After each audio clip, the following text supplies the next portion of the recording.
একটু কিনারে, সেখানে থাকার ব্যবস্থা করে দিলেন।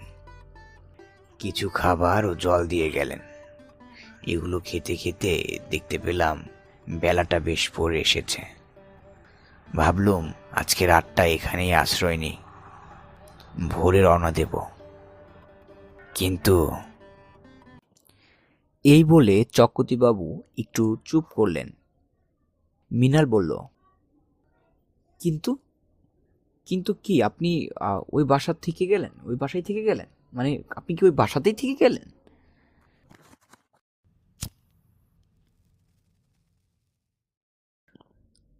আরে রোসো রোসো, বলছি, সেদিন সন্ধ্যাবেলায় একটা বৃদ্ধ লোক আসলো ওই বাড়িতে। লোকটা একটু সাধু গোছের, বুঝলে? তার গলায় কিছু রুদ্রাক্ষের মালা পরিহিত। একটু আশ্চর্য হলাম তার ঘাড়ে একটা প্রাণীকে দেখে।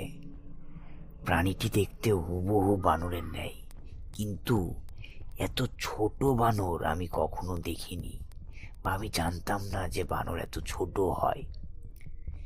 দেখতে বয়স পরিপক্ক লাগছে প্রাণীটির, কিন্তু এতই ছোট বানরটি যে আসলে আমি ঠাউর করতে পারছিলাম না এটা বানর না অন্য কোনো প্রাণী।